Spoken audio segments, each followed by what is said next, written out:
তো 5 জন নবীকে কেন্দ্র করে 5 ওয়াক্ত নামাজ ফরজ করা হয়েছে। ফরজ করেছিল 50 ওয়াক্ত, তারপর কত ওয়াক্ত হয়? 5 ওয়াক্ত। সেটা আমরা জানি, কতজন বলেছি।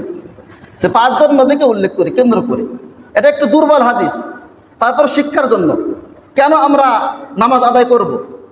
যেমন আদম আলাইহিস সালামকে কেন্দ্র করে ফজরের নামাজ ফরজ হয়। হযরত আদম আলাইহিস সালাম, এই ঘটনা আমরা প্রত্যেকেই কম বেশি জানি। তিনি যখন আল্লাহ তাআলার হুকুম অমান্য করলেন, কোন নবী আল্লাহ তাআলার হুকুম অমান্য করতে পারে না, তার নিষ্পাপ মাসুম। আমাদেরকে শিক্ষা দেওয়ার জন্য আল্লাহ তাআলা ভুল করাইছেন, আমাদেরকে শিক্ষা দেওয়ার জন্যই তিনি ভুল করেছিলেন। তাকে যখন জান্নাত থেকে বাহির করা হলো, জান্নাত থেকে বাহির করা হলো, দুনিয়ার বুকে যখন আসলেন তখন অন্ধকার ছিলেন, তিনি ভয় পেয়ে গেলেন। অন্ধকারের ভিতরে সকাল হলেন, পৃথিবীর বুক দেখতে পেলেন। তারপরে আল্লাহ তাআলার শুকরিয়া আদায় করার জন্য 2 রাকাত সালাত আদায় করেছিলেন ফজরের পরে, একদম সকালে।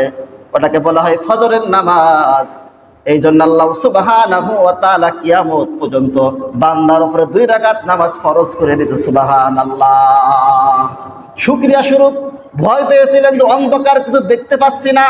যখন সকাল হলেন, পৃথিবীর বুক দেখতে পেলেন, তখন তিনি 2 রাকাত নামাজ আদায় করলেন শুকরিয়া স্বরূপ, কৃতজ্ঞতা স্বরূপ। আর জোহরের নামাজ হযরত জাতির পিতা ইব্রাহিম আলাইহিস সালামের জন্য ফরজ হয়েছে, যখন তিনি তার সন্তান জাবিহুল্লাহ, হালিমুল্লাহ যাকে বলা হয়, হযরত ইসমাঈল আলাইহিস সালামকে জবাহ করার জন্য আল্লাহ সুবহানাহু ওয়া তাআলা নির্দেশ দিলেন। যখন জবাহ করতে গেলেন, তাকে পরীক্ষা করলেন। এই পরীক্ষায় যখন উত্তীর্ণ হলেন, পরীক্ষা উত্তীর্ণ হওয়ার পরে আল্লাহ সুবহানাহু ওয়া তাআলার শুকরিয়া স্বরূপ 4 রাকাত নামাজ আদায় করেছিলেন।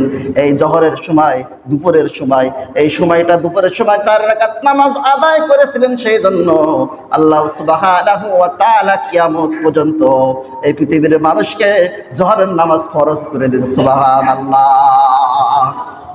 আসরের সময় হযরত ইউনূস আলাইহিস সালাম মাছের পেটের ভিতর থেকে, মাছের পেট থেকে মুক্তি পেয়েছিলেন, পরিত্রাণ পেয়েছিলেন বিকেলে।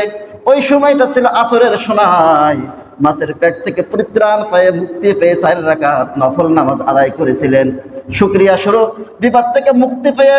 এই জন্য আল্লাহ সুবহানাহু ওয়া তাআলা কিয়ামত পর্যন্ত বান্দার জন্য 4 রাকাত নামাজ আসরের ফরজ করে দিয়েছে। সুবহানাল্লাহ। মাগরিবের নামাজ হযরত দাউদ আলাইহিস সালাম ভুল করেছিল। আবারও বলছে নবীরা ভুল করতে পারে না, আল্লাহ তাআলা ভুল করাইছিল শিক্ষা দেওয়ার জন্য।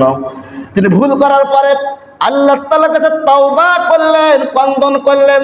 তওবা করে 3 রাকাত নামাজ আদায় করেছিল। ওই সময়টা ছিল সন্ধ্যা, মাগরিবের সময় 3 রাকাত নামাজ আদায় করেছিল। এই জন্য আল্লাহ সুবহানাহু ওয়া তাআলা तमाम পৃথিবীর মানুষের জন্য 3 রাকাত মাগরিবের নামাজ ফরজ করে দিয়েছে। সুবহানাল্লাহ। ইশার নামাজ 4 রাকাত কেন ফরজ হলো? মুসা কালিমুল্লাহ ফিরাউনের হাত থেকে বাঁচার জন্য, ফিরাউনের হাত থেকে বাঁচার জন্য সব সময় রাত্রে যখন ঘুমাতেন, ওই সময় 4 রাকাত নামাজ আদায় করার পরেই তিনি বিছানায় যেতেন। 4 রাকাত নামাজ আদায় করার পরেই আল্লাহ তাআলার কাছে দোয়া করতেন, আল্লাহ আমি যে দাওয়াত দিচ্ছি সেই দাওয়াতকে কবুল করে নেন। আমি ফিরাউনের কবল থেকে, ফিরাউনের অত্যাচার থেকে আমাকে বাঁচান, আমার উম্মতদেরকে বাঁচান। এই দোয়া করে তিনি আল্লাহ তাআলার দরবারে দোয়া করে তিনি চোখের পানি ছেড়ে তিনি বিছানায় যেতেন, তিনি তৃপ্তি পেতেন। এই জন্য আল্লাহ সুবহানাহু ওয়া তাআলা কিয়ামত পর্যন্ত পৃথিবীর সকল মানুষের জন্য 4 রাকাত নামাজ ফরজ করে দিতে। সুবহানাল্লাহ। সম্মানিত উপস্থিতি, আগে বলেছে হাদিসটা দুর্বল, কিন্তু শিক্ষা আছে। এখান থেকে কি শিক্ষা পেলাম বলেন তো? যখনই বিপদে পড়বেন, বিপদ থেকে বাঁচার জন্য, দোয়া কবুলের জন্য, আল্লাহ তাআলার কাছে গুনাহ মাফের জন্য কি করতে হবে বলেন তো? ওযু করে সালাত আদায় করতে হবে, সাজদায় পড়ে ক্রন্দন করতে হবে, আল্লাহর কাছে দোয়া করতে হবে।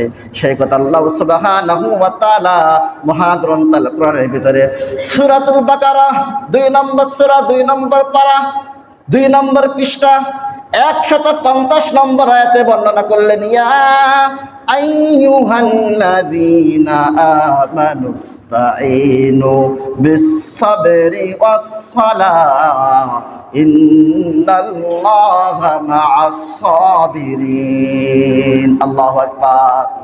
আল্লাহ জানেন এই পৃথিবীতে আমার উম্মতেরা আসার পরে বিপদে পড়বে,